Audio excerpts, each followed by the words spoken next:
Check, check, 1, 2. Check, check, 1, 2. If I bleed tonight, if Ladies and gentlemen, welcome to the Lugs Podcast. I'm your host, AJ.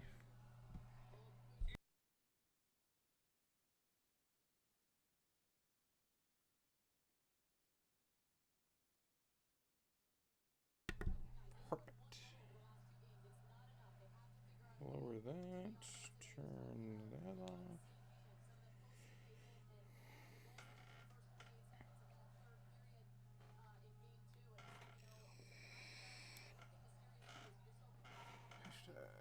Lugs Pod episode 60.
And the Hurricanes strike first.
Can you hear me? Yes. All right. What's up? Oh, same old, same old. Hurricanes up 1-0. Yep, I saw that. I gotta do my. Hey, Sarah, can you hit that button on the charger? Hold on.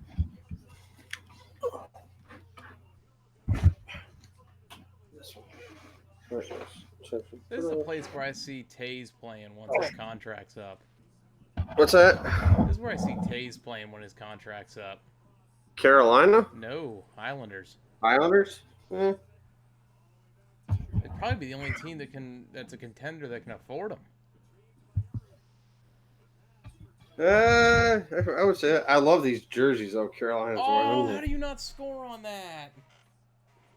these jerseys are fucking sick. I don't like that they're wearing them too much. Isn't their normal jersey the red? Yeah. Oh. There it is. I need this series to go long. Yeah. In case Boston comes back. Yeah, it's 2-1. Come back from what? Come back from that. Whew. Yeah, I need this to go at least 5 or 6.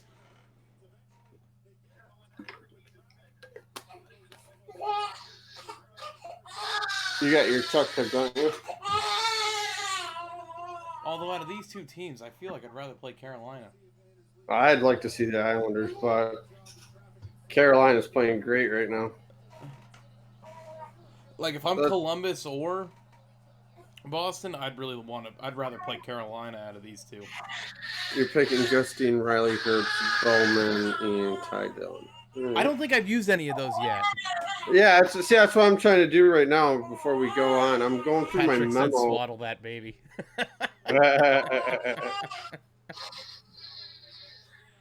Yeah, he's not having a good night.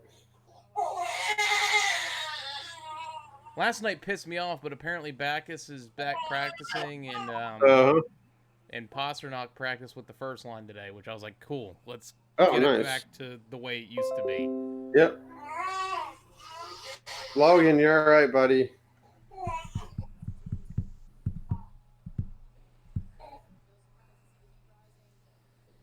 All right, let's see my truck. Pat, I feel like I know what movie that's from, but you'd have to tell me.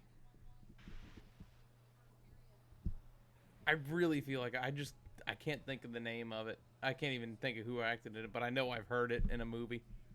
All right, I got my truck pick. I just went through my list, and I don't think I used him yet. So, did you see? I forgot to put the Xfinity standings in my initial show sheet. Yeah, I saw that. I was like, oh, son of a bitch. You know what was awesome is on the local radio station here, Dub's favorite, Mike Valeni. He was talking about Talladega and some of the stuff that was left over there. Oh yeah, did you see it's on Twitter? Yeah, all the stuff that was left behind. I couldn't believe it. Man, give me that rocking chair. Holy cow, that was nice. They found a banana in the garage area. PTM put up a picture of the trash can one where they all missed the trash can. Yeah. And I said it's like a Let's Find Waldo with Pedialyte. Let's find the responsible hangover. Is there a list for the Xfinity drivers yet? Yeah. Entry list is on J-Ski or NASCAR. Both of them have them. Oh, J-Ski on Twitter. No, I go to their actual website. All right. It's kind of functional now. It's limited, but they have it all up there. All right. Jski.com. I'm so thankful they're back. Yeah. Mm-hmm. No, Pat, that's Ryan's son. He goes, I thought it was a sound effect. The Kyle Busch sound effect. Shit, it was more like Kevin Harvick this weekend. All right, Xfinity entry list. Here we go. What a name, Kuhnackel. Yeah. Oh, all right, cool. I know Columbus has a guy named Kukin. Like, I find that name funny. Kukin. Every time I hear Kukin travels with the puck, I've got to laugh every time.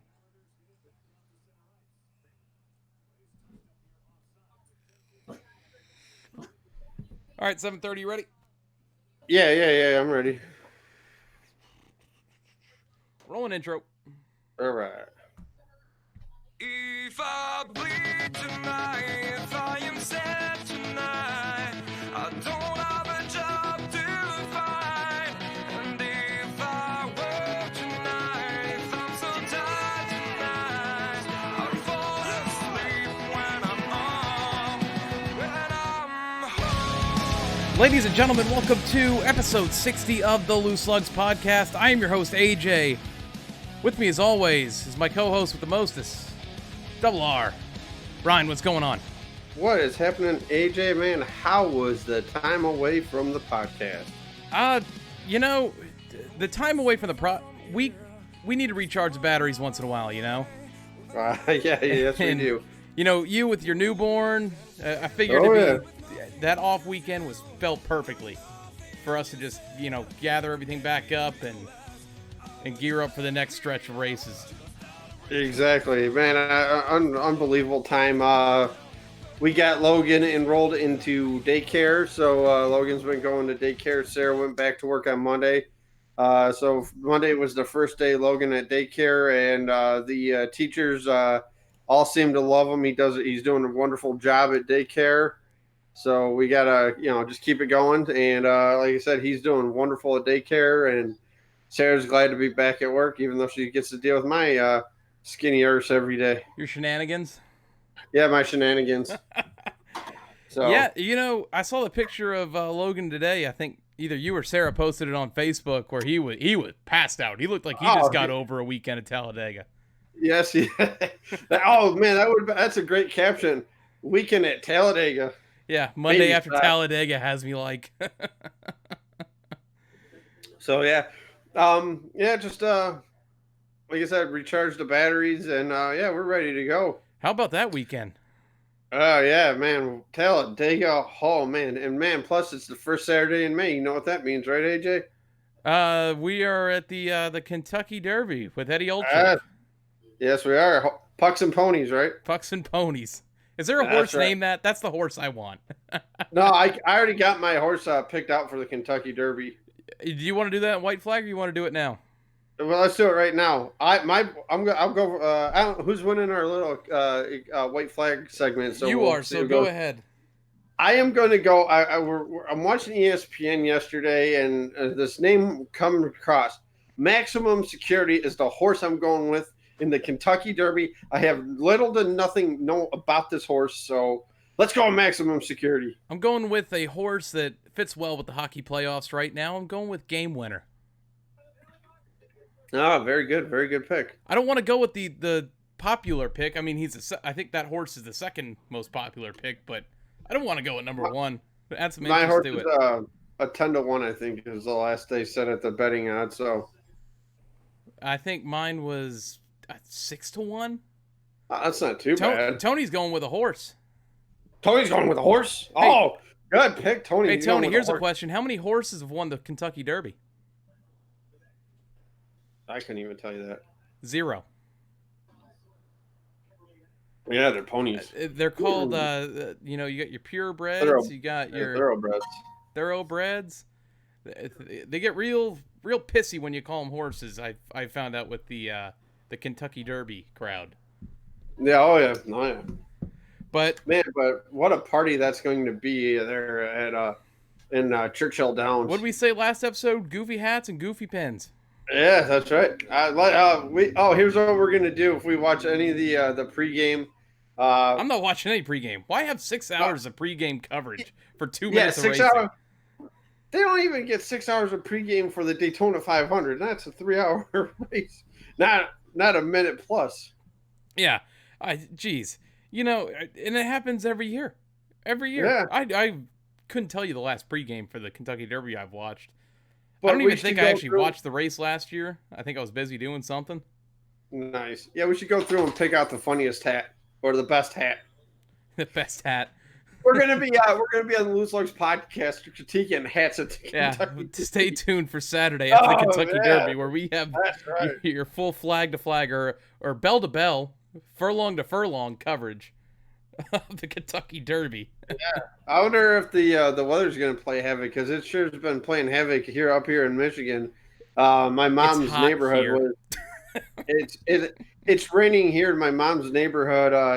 The city she lives in, Dearborn Heights, they got a ton of flooding. Several people have been evacuated from their homes. Emergency rescue. The governor's declared a state of emergency in that city. We got dumped on with rain, so we're supposed to get some more to maybe later this evening and throughout tomorrow. So. Tony here in our chat, Ryan, has added a little bit to our Kentucky Derby talk. Yeah. He wants to play the horse racing video game that he made so famous a couple years ago. Fast and Furious meets the horse racing. The Fast and Furious of horse racing. What was there was the horse racing, I think it was like 2016 or something like that, or 2017. It was a video game that you could get for like $2 on Xbox. And one night we're all sitting on Xbox in what's a party chat, for those that don't know about the video gaming side of things. And we were going over the reviews, and one of the reviews, I will never forget this, said, I was winning, and then my horse died at the line, at the start-finish line. How?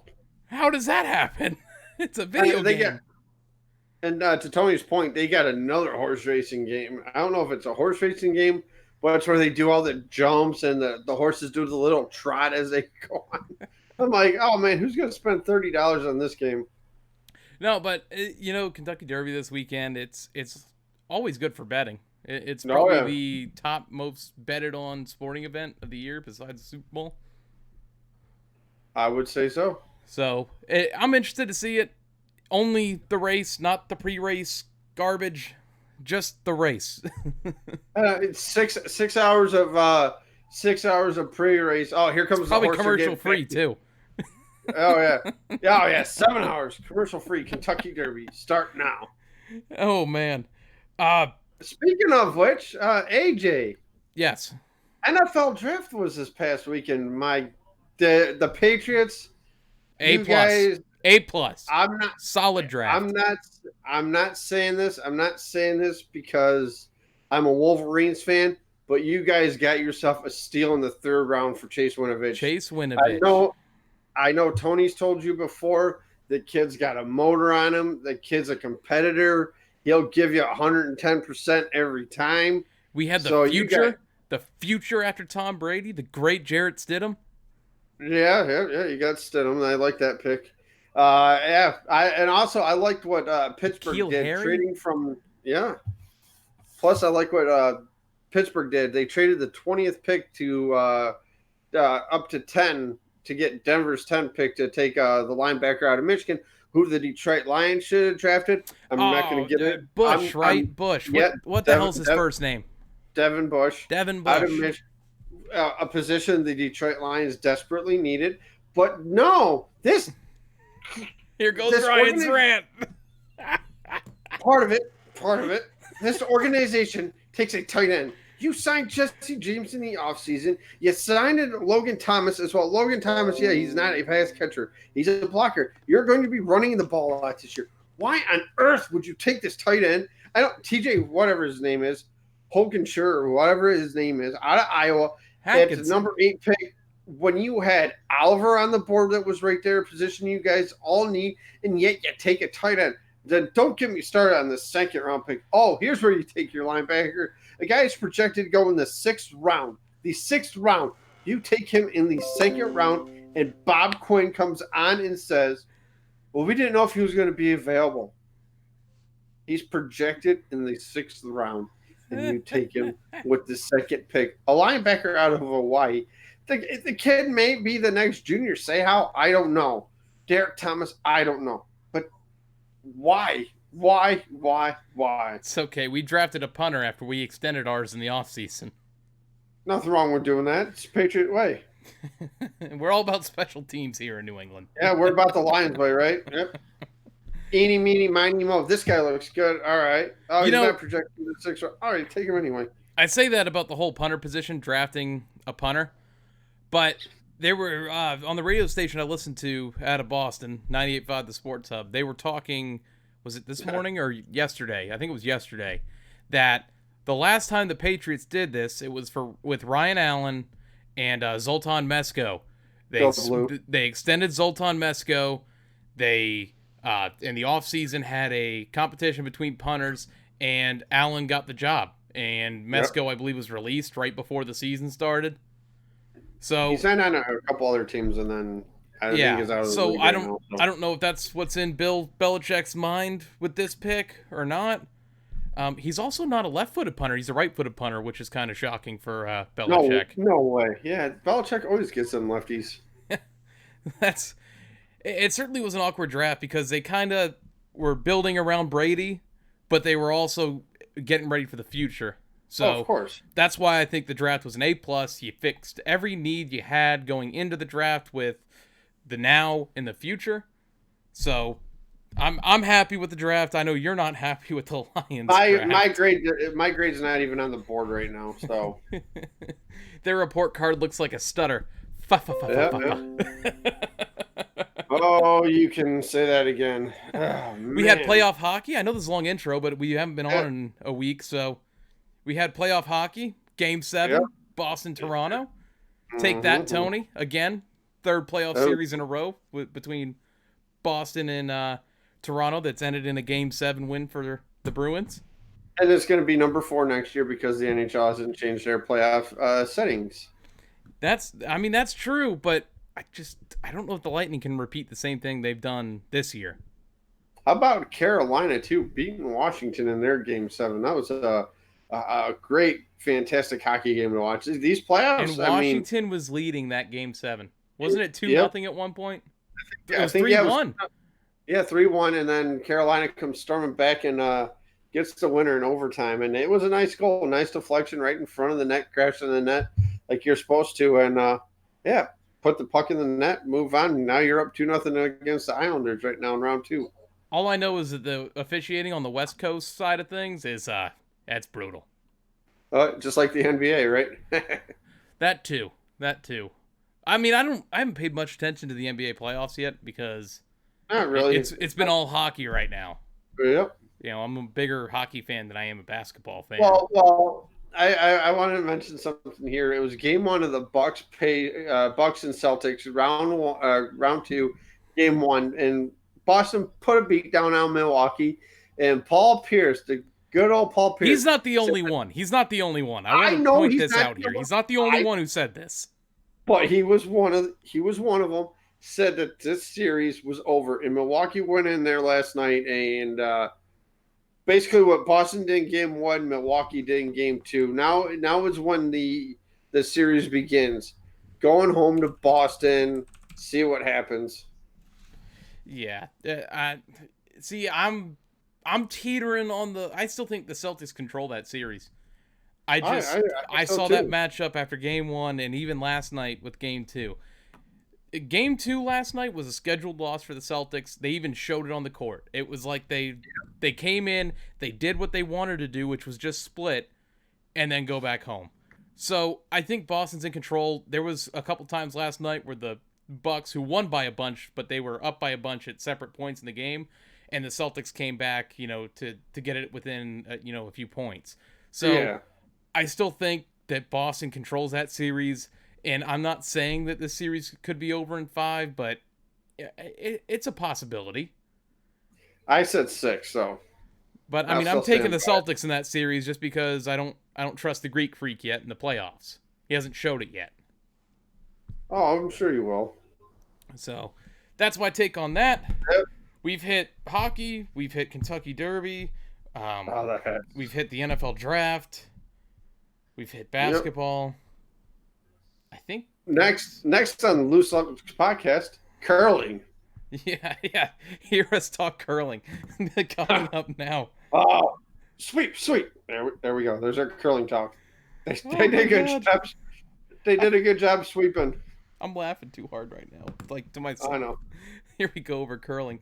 That's the one nice thing when hockey season's over is you have curling night in America. Oh yeah. What is that? Wednesday nights on NBC, isn't it? I thought it was Sunday or no Saturday night. I thought. Is it Saturday night where they have curling night in America? Yeah. I love me some curling. It's a great drinking sport. You Yeah, ever see that picture on the Olympics? The U.S. men's Olympic curling team looks like a bunch of dads who went to a weekend vacation and found themselves competing in the Olympics. That is the best description of curling, especially in the States, that I can describe. There's a couple curling facilities by me where you can just go in there and hang out, and you've never done it. I might as well try it. It looks like fun. Oh, it looks like a bunch of fun. I'd love to go try it.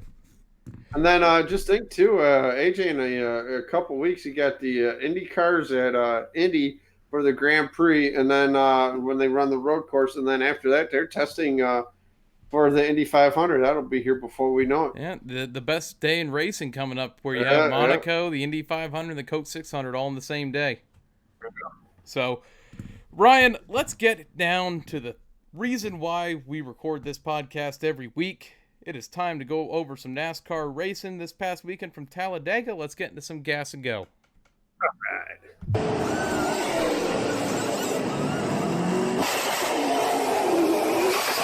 Gas and Go segment on the show is where we go over the past race weekend, and only 2 series in action this past weekend. We had the Xfinity Series and the Monster Energy NASCAR Cup Series from Talladega.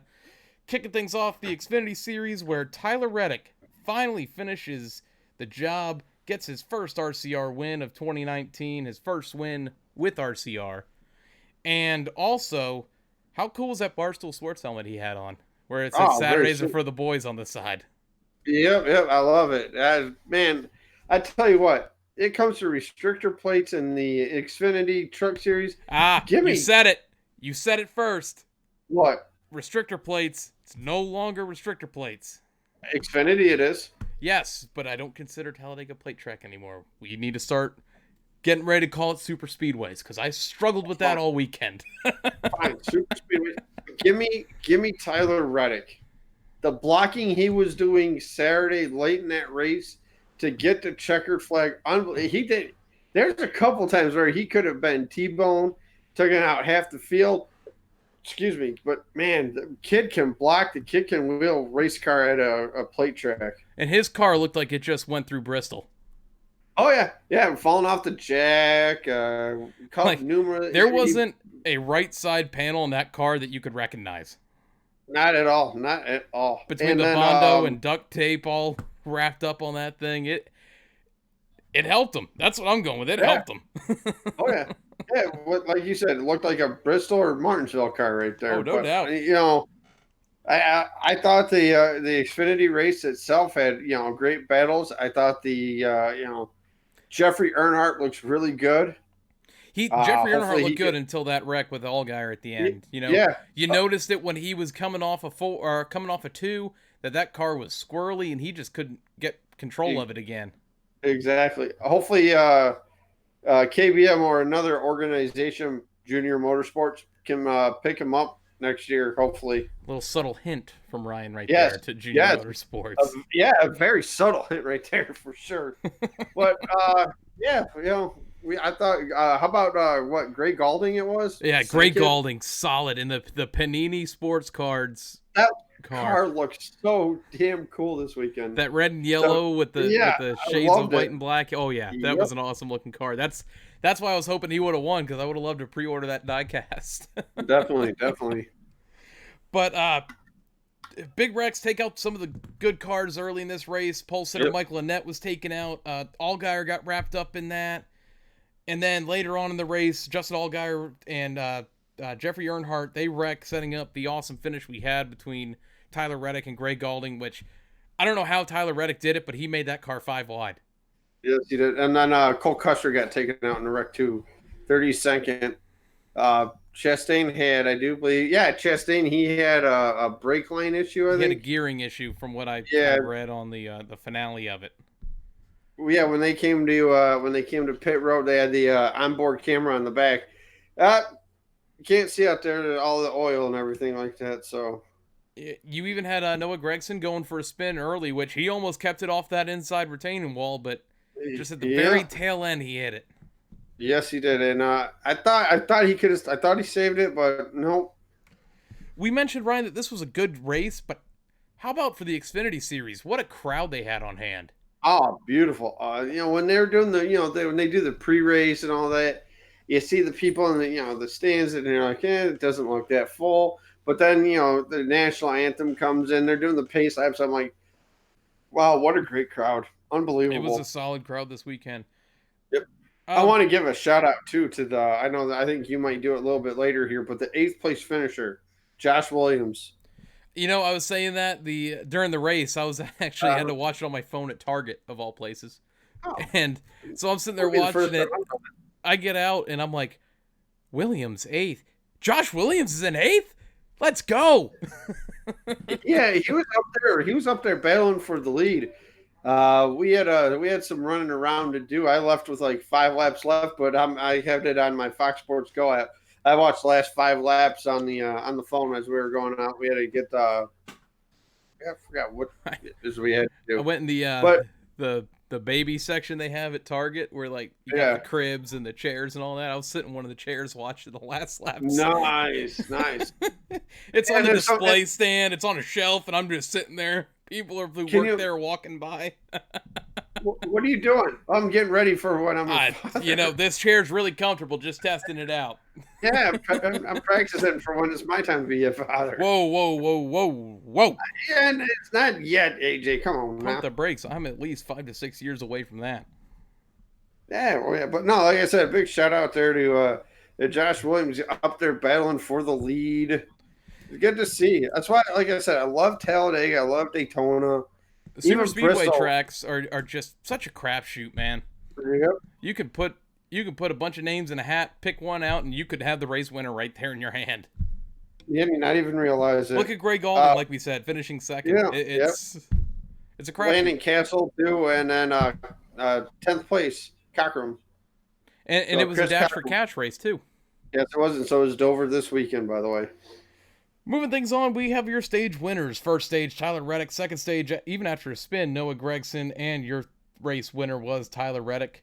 Your top 5 following Talladega, Tyler Reddick, Greg Gaulding, Christopher Bell, Chase Briscoe, Austin Cindric.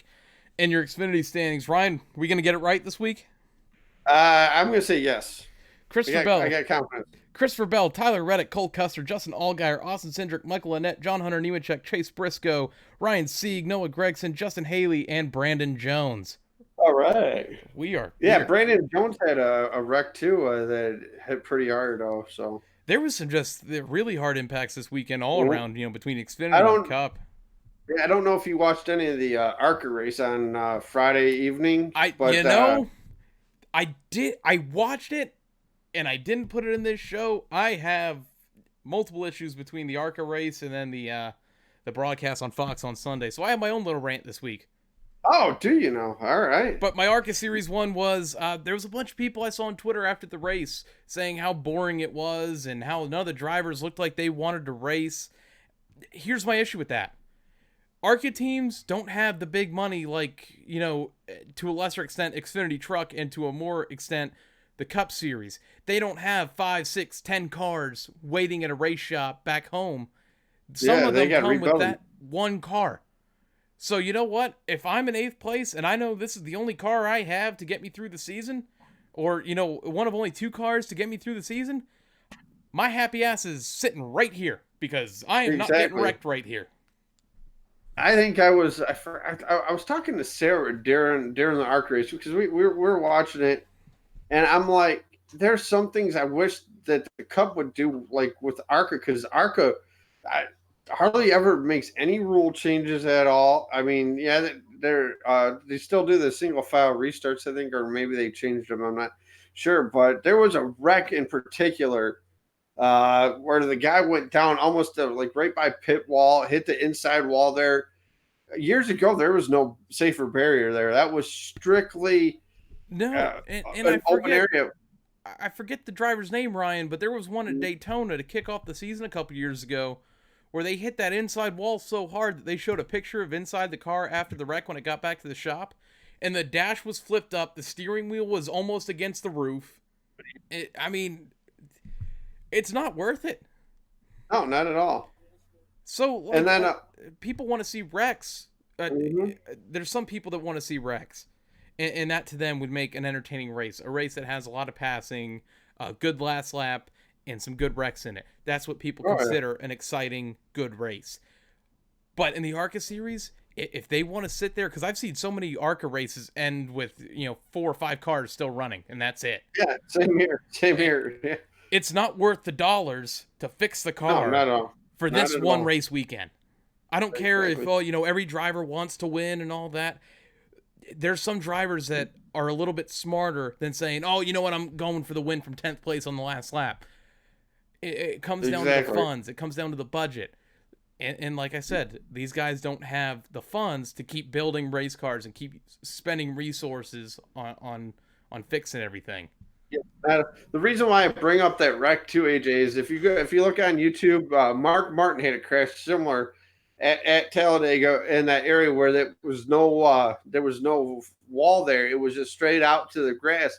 Martin almost went into the campground. Almost, I forgot what year it happened, but yeah, look it up, like Mark Martin wreck at Talladega, and you'll see it. And it's like he almost got killed in that wreck. He said because of what happened to the car, but safety innovations come a long, long way through the years. That's why I wanted to mention the ARCA race a little bit. It was a good race too, by the way. I thought it was too, and it completely slipped my mind on who won. Oh, Todd Gilliland won it. Yeah, Todd. Yep, Todd got it. And that was cool because I think David was in the infield watching it, and it was. He was on top of the pit box. It was cool. It was really cool to see another father-son tandem in the sport. Even though Todd's more in Truck Series now than he is in ARCA, he still runs the ARCA events too. Yep. And David no longer runs ARCA; he's just strictly truck. It was cool too during the broadcast. A couple of the young guys that are like, "Who do I talk to about drafting help?" And obviously, you got Junior you want to talk to, but a lot of the kids are going to Kenny Schrader. So you get to see Kenny still around. Was Kenny running that race? No, he wasn't running. I know he runs. Toledo Speedway, and he runs a couple other speedways too. He used to run Daytona for a couple years. Yes, he did. Yeah, he was not in the. The race at Talladega. Kenny Schrader is one of those veterans in the sport who had success sometimes, but is just such a veteran driver of the sport who has kept up so well with the times of even the changes now. That dude, you could sit him in any car and he'd succeed in it. Oh, of course. I mean, I feel bad for the guy too. Be the first one to look in that car at Daytona. Yeah. But like I said, man, the guy, like I said, he still wheels the car to this day. So that he does. Mainly on dirt gives now. Gives a lot of the kids advice too. A lot of people are like, "Hey, Kenny Schrader helped me out so much." Your next race for the Xfinity Series is coming this Saturday at Dover, 1:30 p.m. Eastern on FS1. Moving on, we have the Monster Energy NASCAR. What's that? We have news for the first time in the month. What is back, AJ? Give it a second. You're jumping the gun. Man, I'm excited though. I know. I even have the breaking news sound effect all ready to go. Oh, man. I thought you were going to do that now. Moving on, we got the Monster Energy NASCAR Cup Series from Talladega, and yours truly right here was pretty damn happy following the race Sunday right here as well. How about it, man? Chase Elliott wins his first race of 2019, first race win at Talladega. It was the first race at Talladega without restrictor plates since his father ran it 30-something years ago, 39 years ago, I think it was. Something like that. It was 88. 87, I think. 87 or 88, one of the two. I can't remember right now. You good now? Yeah, I'm good. Why? What's up? I was just waiting for you to do the math. No, I'm trying. No, not in my head. Me do math. No, I think it was 39 years though. I sent something to you this weekend on it. Yeah. Regardless. Hey, AJ. Go ahead. Hey, AJ, before we dive in, and talk about the wrecks, the great racing. What did you think without the restrictor plates? Oh, keep it. Honest opinion. Keep it. Yep. This was great.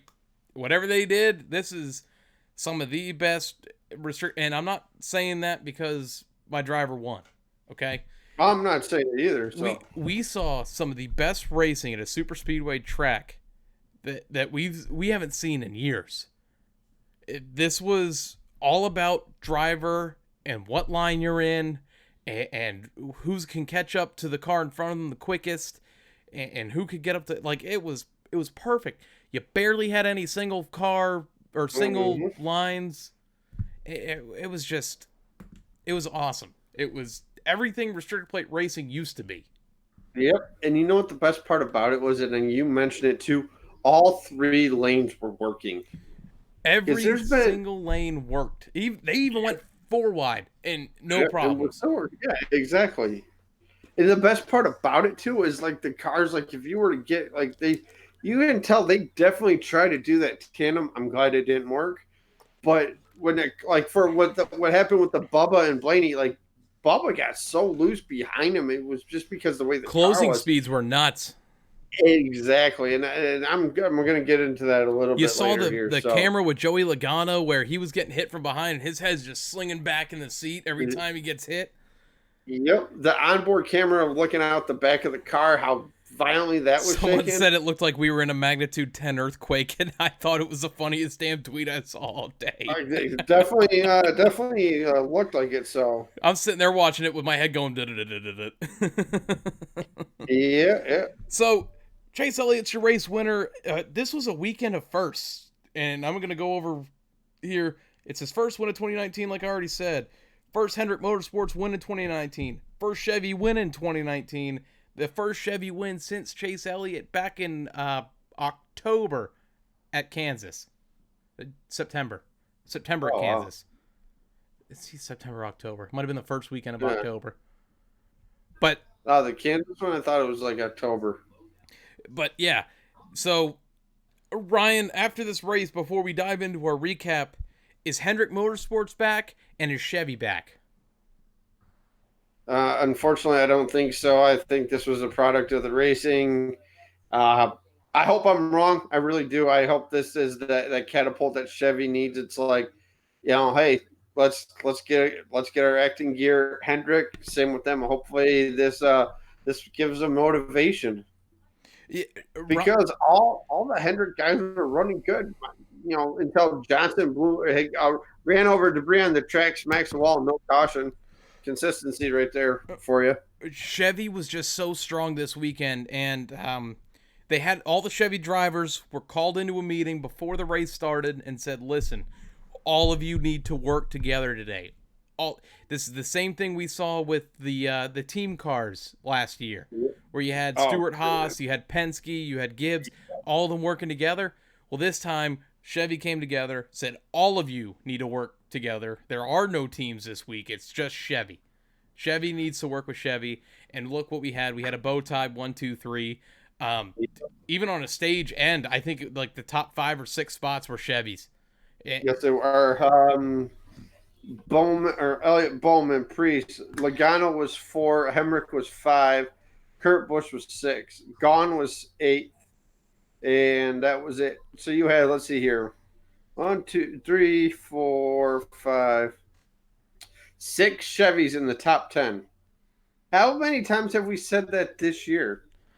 Not much, especially on a stage, like let alone a race end, but a stage end. We haven't had that yet.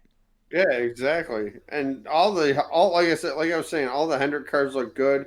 Bowman up there, Chase, Byron until he got taken out in the last lap, which we'll dive into that, a little bit later. But all in all, what a great race. What a great weekend to be at Talladega. It was such a great race. Stands packed. The crowd was great. I think they said that they had an estimated 190,000 people who attended races at Talladega this past weekend. Unreal. Unbelievable. With almost another 90,000 on Sunday. Yep. So, unbelievable. Kicking things off in this race, Bubba Wallace, Kevin Harvick, they wreck. Bubba Wallace, as you said earlier, was trying to get up on Blaney, give him a little tap, ended up getting too loose. Almost wrecked Ryan Blaney, too. He wrecks. Man, Clint Boyer gets turned by Austin Dillon in the 3, who then gets shot right up into Kevin Harvick in the outside wall.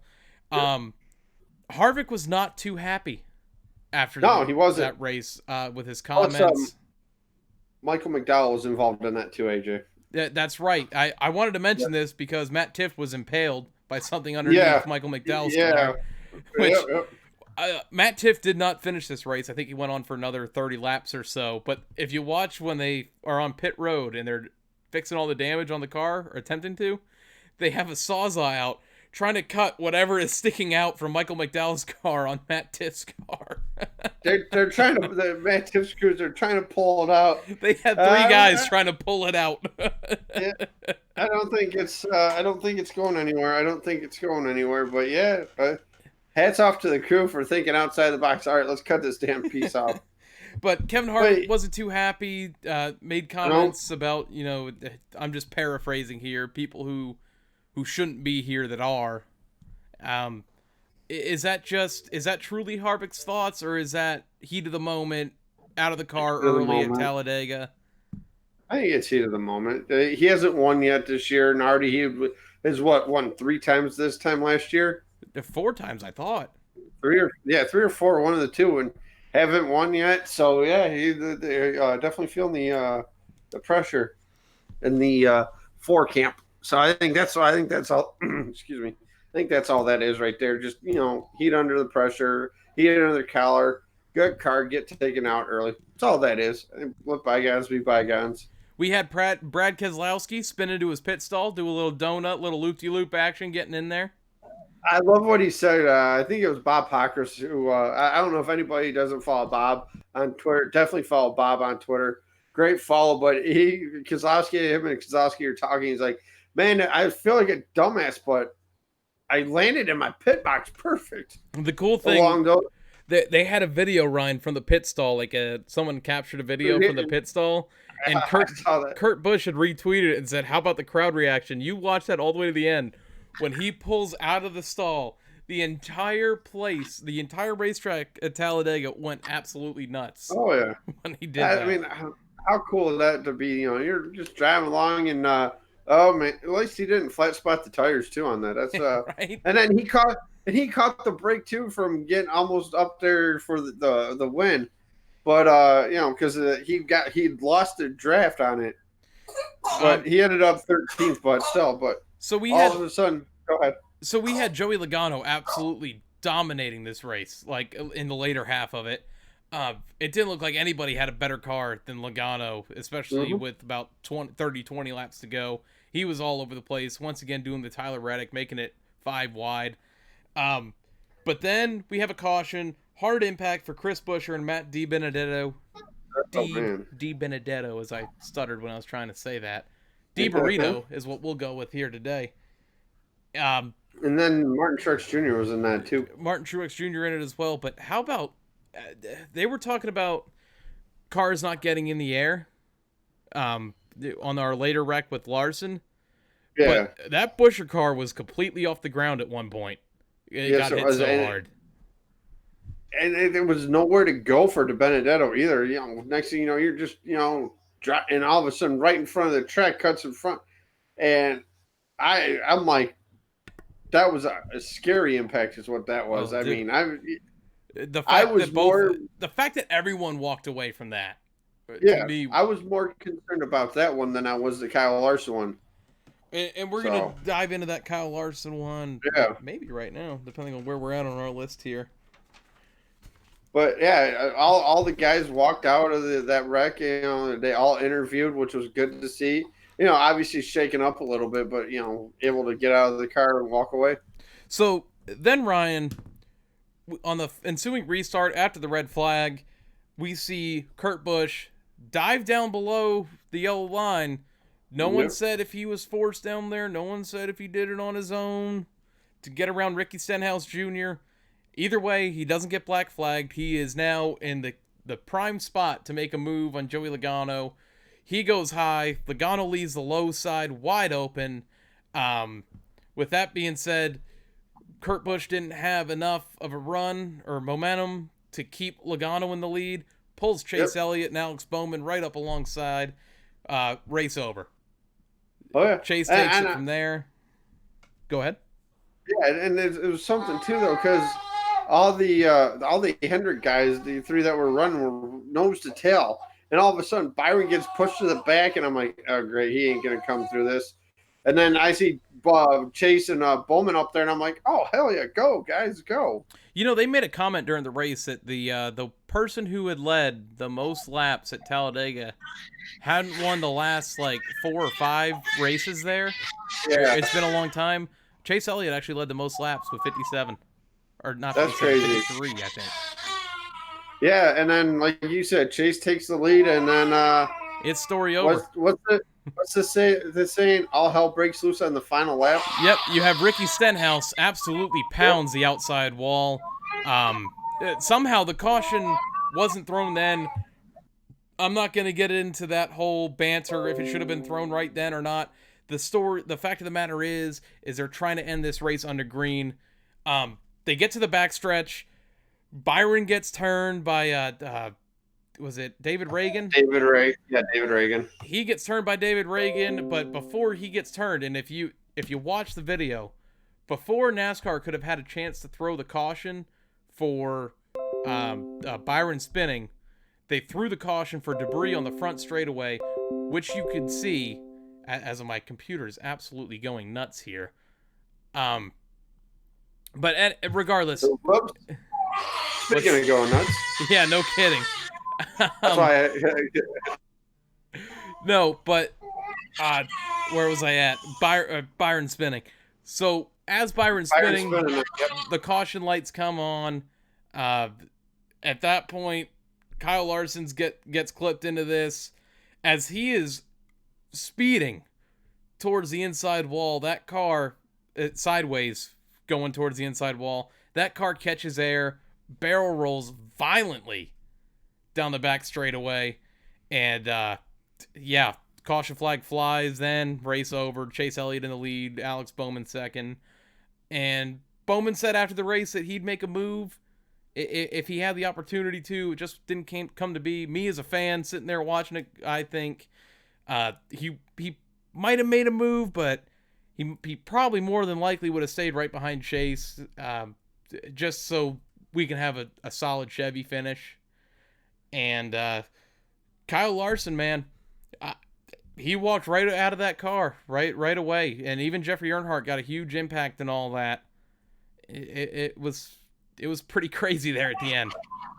Yeah, it was. And then, like you said, though, the thing that got me is that these cars are supposed to stay on the ground and the impact like that.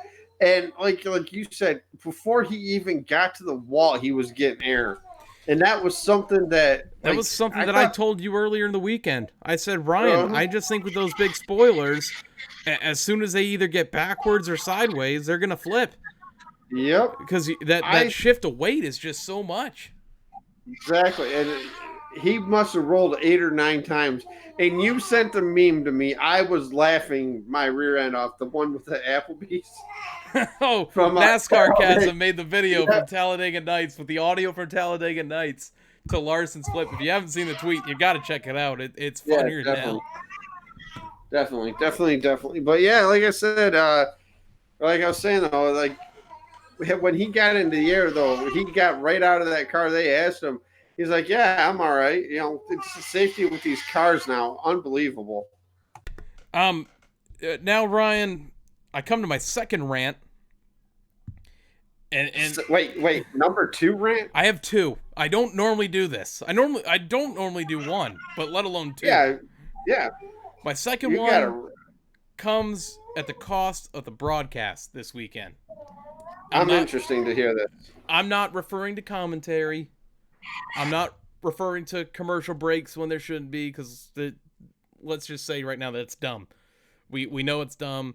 The way the commercials have been we've beaten a dead horse. Yeah. We've beaten a dead horse with this, is what you're trying to say. I got you. All right, let's hear it. My problem is, first off, how do we not get a full replay of the Larson flip?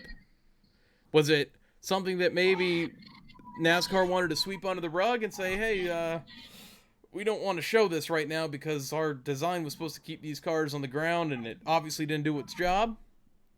All right. Or was someone in the Fox truck sleeping on this when it happened that we didn't see what was going on? But my main problem, Ryan, All right. is how after the burnout and interview at the start-finish line, do you miss the opportunity of your most popular driver getting out of the car, celebrating, having an actual victory lane interview? How do you come back from a commercial with a little blip on the screen, little 5-second spot of him in a slow motion celebration, and then with the headset on? Like, yeah, you did not capitalize on your opportunity here. Not at all. And I've noticed this too. They've been doing that a lot. I think they're just doing the interview on on the track and all that. Something that NBCSN does, or NBC I should say as a whole. But NBC also shows the guy getting out of the car and interviewing him again in the pits or in victory lane. Excuse me.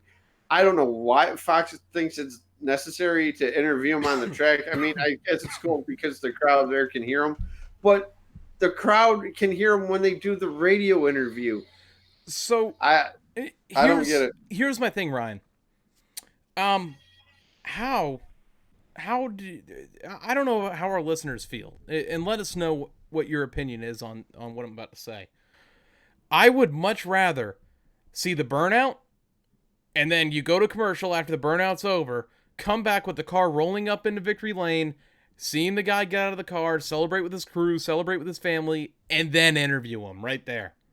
Yeah, I've always been like that. I mean, I guess if you're at the race, I guess it's cool though. I mean, like when the August race when they interviewed Harvick on the on the track, I thought it was pretty cool because you could actually hear. But like I said, then you can hear him on the radio interview because that's what they do. They broadcast the radio. Mm-hmm. There was one thing that really got me too during this race, AJ, and it was during the broadcast. They're going back and showing replays when there is a battle for the lead. Oh, it was like the first time Chase Elliott took the lead. They were showing some replay, and here comes Chase Elliott for the lead. We're just gonna show you what happened. Well, this car got really loose. But I'm gonna tell you, show you side by side is not used enough. No, it's not. And like I was talking with someone, I believe it was on Facebook after the race. They were saying about how commercials they need commercials to keep the sport going. Yeah, I get that. But how you keep viewership is by showing the actual action on track. So if that means utilizing side-by-side coverage until you get a caution or a stage break before or after the pits or both, do it that. IndyCar does it. IndyCar, I can't tell you the last commercial I saw during a battle for the lead or all that, or a green flag lap that was missed because of commercial. IndyCar does a fantastic job with it. I love watching IndyCar races sometimes. You don't miss as much. Racing in general is the only sport that you miss live action. In golf, yeah, you miss live action, but you like say a guy hit a great drive or on a par 3 hits it 2 inches from the cup. They show it. Go back. Yeah, you can go back and show that. But if they show it as if it was live. Yeah, exactly. NASCAR can't do that. And then I think it was it PTM that tweeted it, and I don't know for sure if it was them or not, so I don't want to attach them to this. But someone had tweeted to somebody else on Twitter that I follow.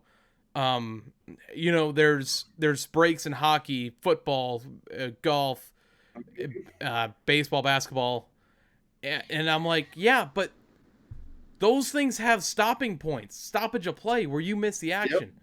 So go side by side. You don't miss none of it. Exactly. And then this is the thing too, though. It's like I hate the fact that they're taking commercials. Granted, yes, it's Talladega, only 2.66 miles. They take a commercial with 10 laps or 12 laps left in a stage end. I thought these stages were supposed to mean something. Why not show the last 10 laps, or depending on the track you're at, if you're at Bristol, maybe the last 15 laps, commercial free. Talladega, Michigan, Daytona, California, the last 10 laps, commercial free. Ryan, I'm gonna end my rant with this. How you could possibly fix the victory lane stuff. Do the burnout. Save the interview on track for the fans in the stands and the radio broadcast. Go to Victory Lane. Have the TV interview in Victory Lane. Done deal. Yeah, exactly. Done deal.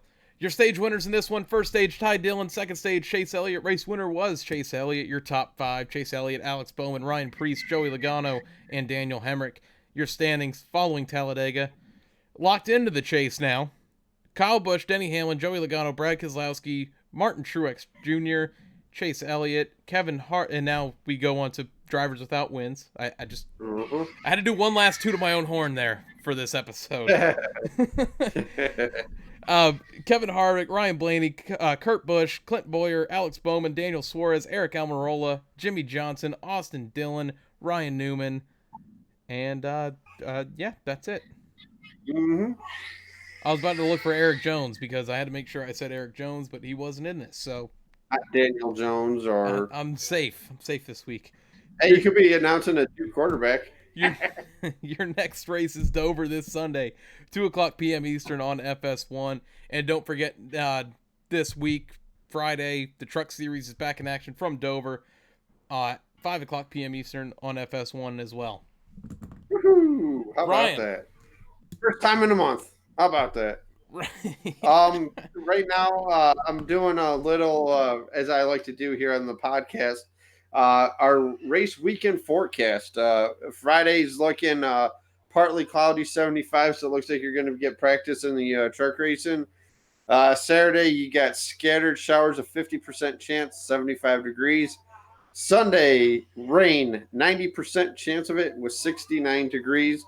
If anything, it looks like Monday looks like sunny and 73, so it looks like we might, granted, yeah, it's only Wednesday, have our first rain delay of 2019. Yes, sir. Yes, sir. I can't believe it's almost, there's been no, rain. Don't say it. Knock on wood. I'm knocking on wood, too. I got to Thor, no, it's just Eddie. Ryan, let's get a tire rub. We got some breaking news. Let's go over some news from the week. All right. Thor. Left side. Pull this left rear fender out. Left side. Our sound effect this week includes a dog barking. Remind me not to knock on wood again. What Pat was in the chat earlier for those of you watching on our YouTube channel. Pat and I at softball, whenever someone makes like a bad play, makes an error, we all go, it's a dog, he's in the woods, he's gone now. That's what I felt like there. Oh, man. Dog, he's gone now. Ryan, breaking news. All right.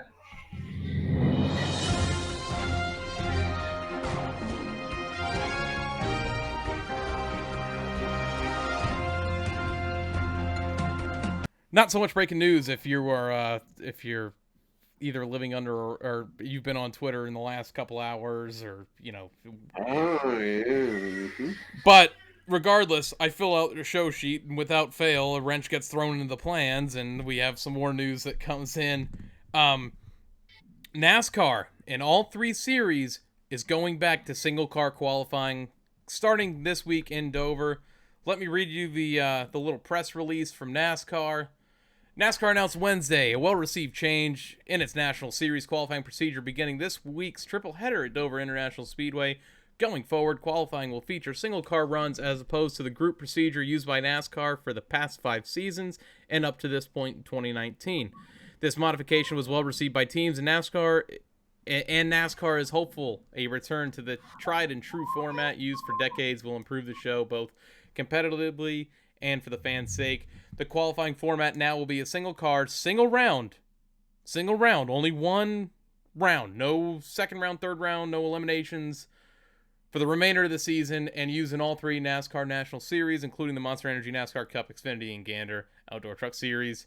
The format will be used at all tracks except for road courses. Road courses will still have the Group 4 qualifying format. Or no, they do the 2-car runs. What am I thinking? Am I right on that, Ryan? To the road courses, they use the 2-lap procedure, don't they? Yeah, I think they do at the road courses. Or do they do group?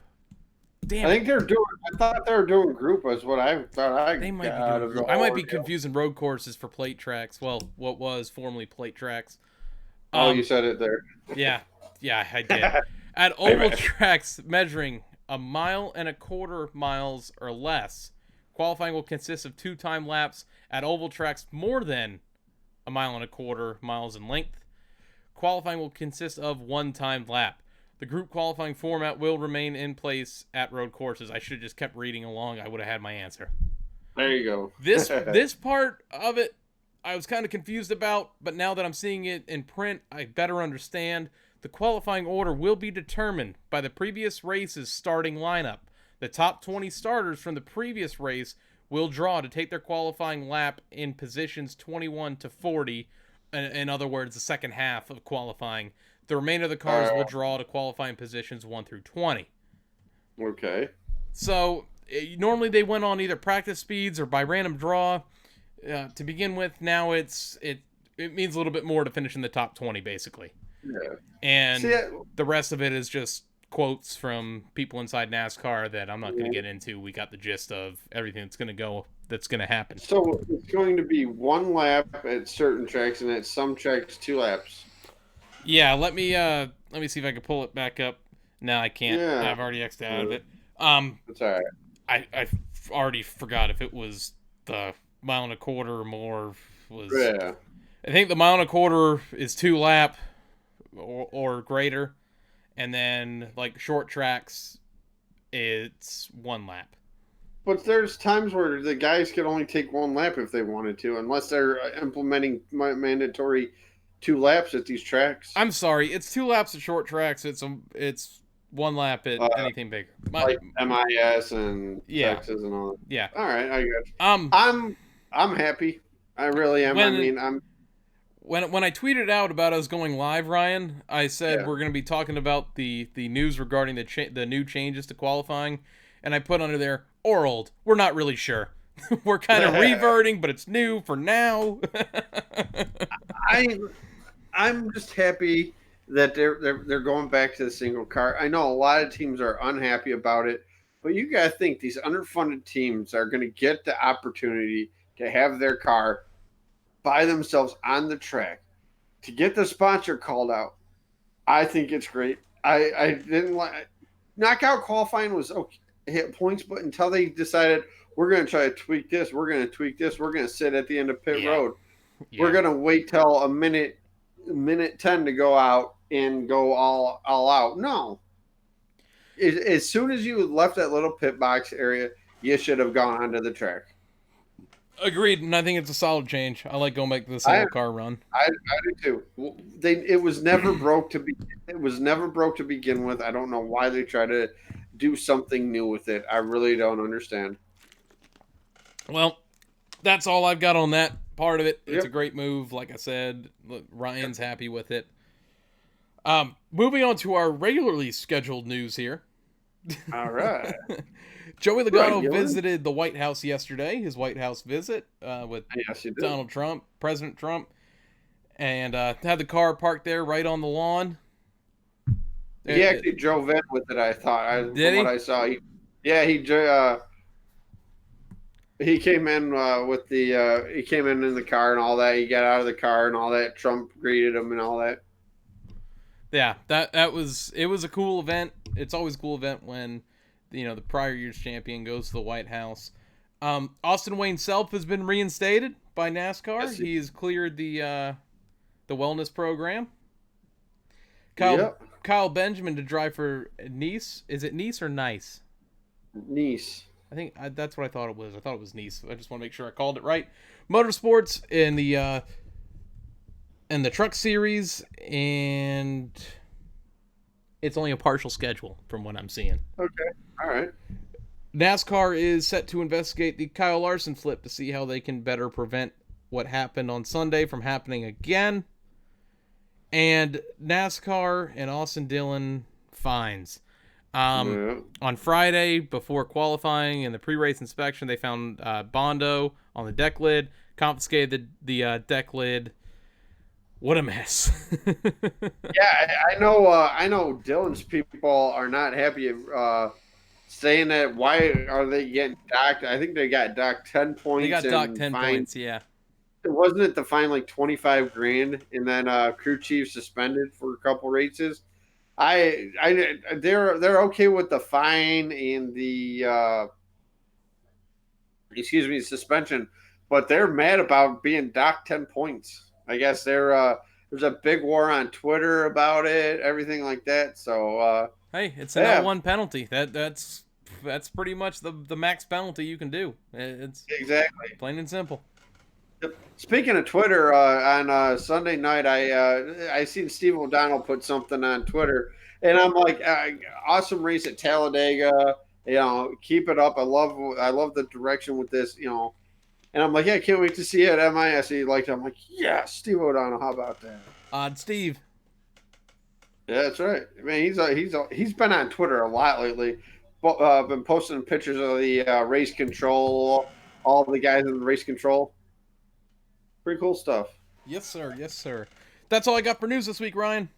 Do I have any news? I already did my little Ryan's weather report. So I think this is time for AJ to, yeah, do Social his media thing. time. All right, social media. We are up to 1,366 downloads on Podbean, iTunes, and Stitcher, 298 followers on Twitter, 72 likes on Facebook, 25 subscribers on YouTube. Don't forget, 300 followers, we're doing a giveaway.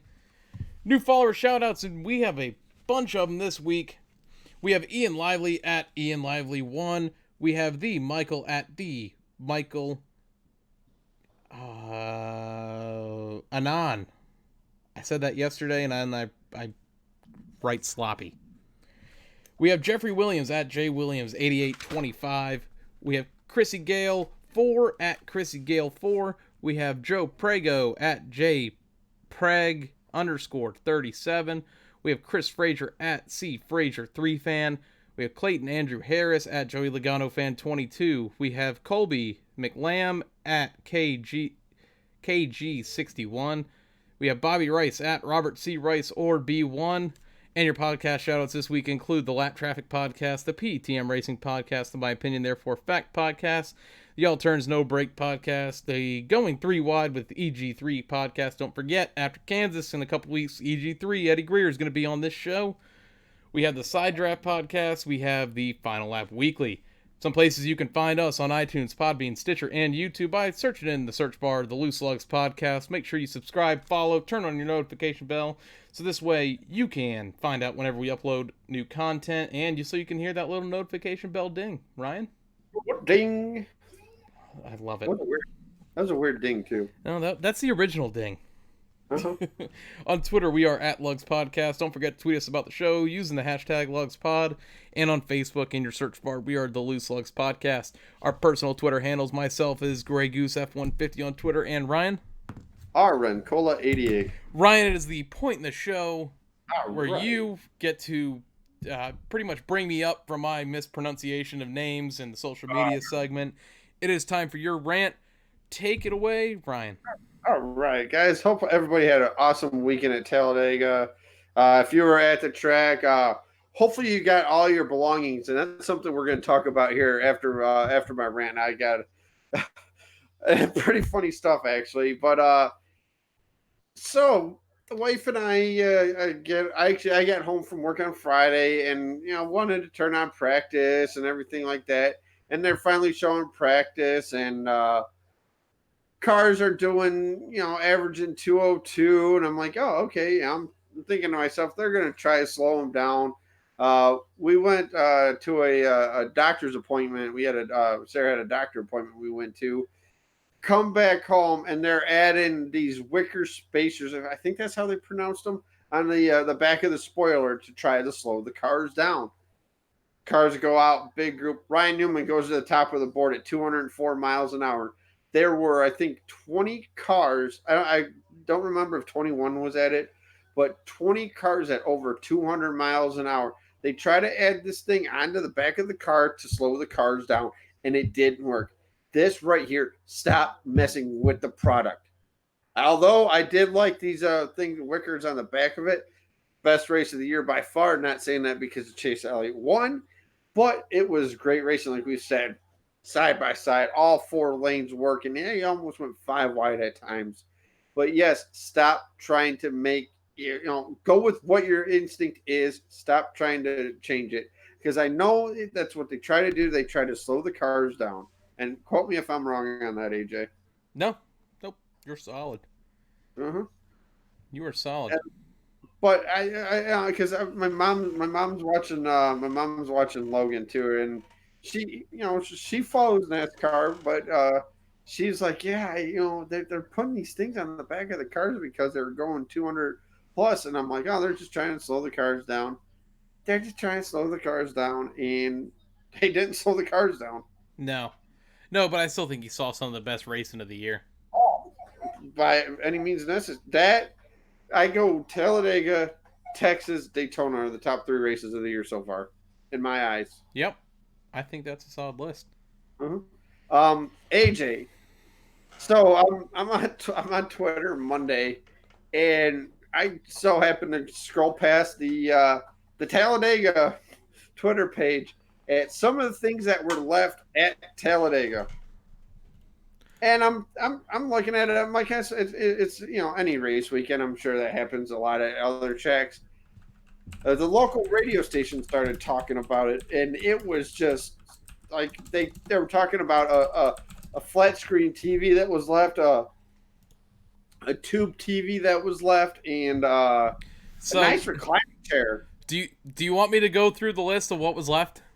Yeah, go ahead, AJ. If you got the list, might as well go for it. We had I'll tell you what I would keep and what I would keep at the track. We had a pretty broken down recliner. That's what Ryan liked. Oh, that's what I would definitely. Anytime a recliner. Oh man. We had a pile of trash outside an empty trash can. Nah, that can stay. Empty beer cans and Pedialyte next to a box of Uncrustables. Oh, nice. Which Talladega deemed the college starter pack. Yeah. We had a hot tub. Yeah, I heard about that. We had a kiddie pool and a puddle. I'm trying to find the rest of them here because I know there's more. I gotta go. There was like a mannequin or something like that. Let me see here. And all I had to do is click on this. Some lingerie was left. Wow, I thought it was. Oh, here we go. All right, we had a mannequin with a T-shirt on it, which they called Amber. Mm-hmm. A non-eaten banana. A group of aligned beer cans to make out the number 9 on the backstretch, empty beer cans. Nice. We had a sofa, which they called the VIP lounge.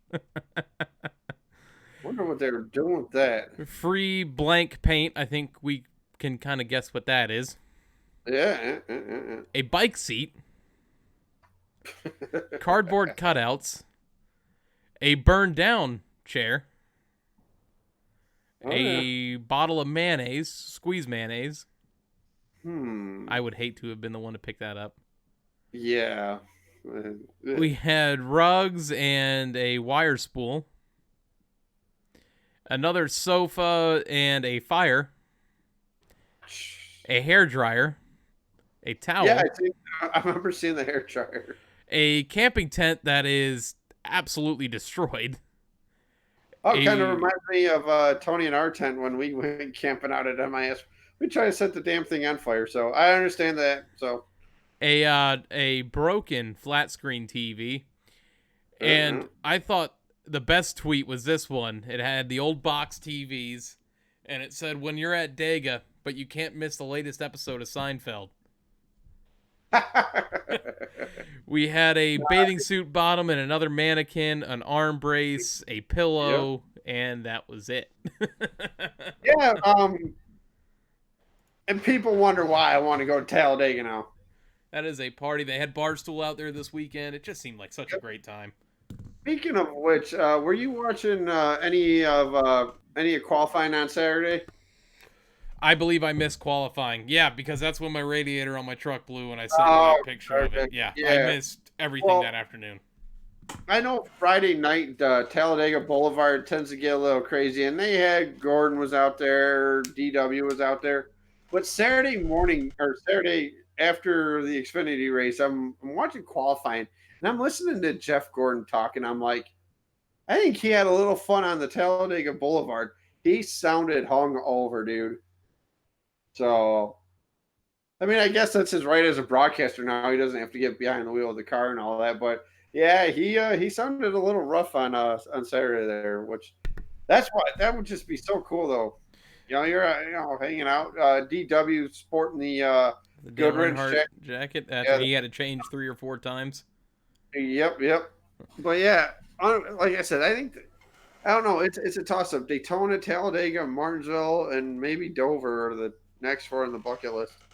Obviously, Bristol. Obviously Bristol. So. All right, let's get into the white flag segment, Ryan. Yes, it is. It's that time. Tight, keep working the mirrors. In line with you, coming to the white. Only 2. It's the white flag segment of the show where we get to predict the upcoming race weekend. This weekend we're in Dover. Last week we tied. I won the Xfinity Series. Ryan won the Cup side. Ryan now leads the season at a score of 13-10. So, I mean, if I pull a clean sweep here, I'm right back in it. You can tie. Ryan, being that we tied last week, we revert to the previous week, and you won that week, so you get to go first this week. Man, it is so good to see the truckers back in action this weekend. Give me the 98 of Grant Infinger. Solid pick, my friend. I'm going with the 12, Augustine. I like him. I liked him when he was in the ARCA car. Boy can, oh yeah. Good pick. Good solid pick. Xfinity Series, Ryan. Give me the Junior Motorsports 8 of Zane Smith. I'm going with the 18 of Riley Herbst.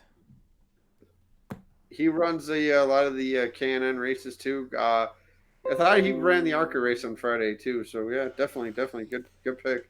And the Cup Series, Ryan. Give me the 95 of Matt DiBenedetto. DiBurrito. Yep. Your sleeper. Chris Buescher. Chris Buescher. Yeah.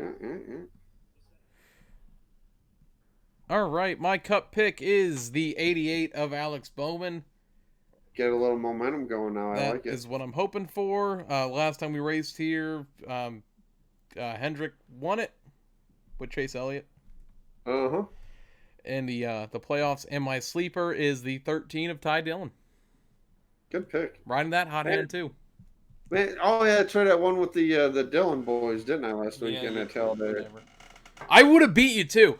I would have beat you had Stenhouse not wrecked on the last lap. Yeah, well, oops. Because even at the time, Stenhouse was still in front of Dillon when he wrecked, and I just threw my hands up. Oh yeah. So yeah.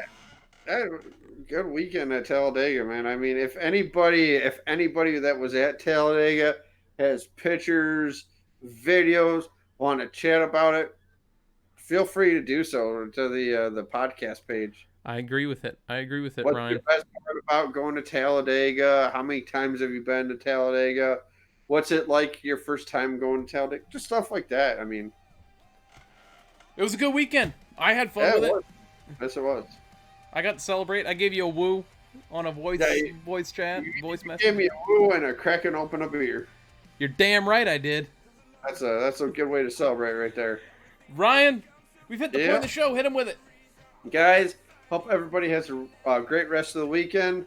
Have a great weekend. Let's do Conquer Miles the Monster. We will see you at the track. We'll see you at the Monster Mile. Everybody have fun. Special thanks to Patrick, Tony, Ryan. I'm about to say you for the chat.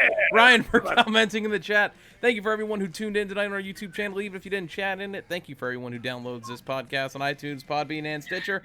We will catch you here next week. Same time, same place. See you.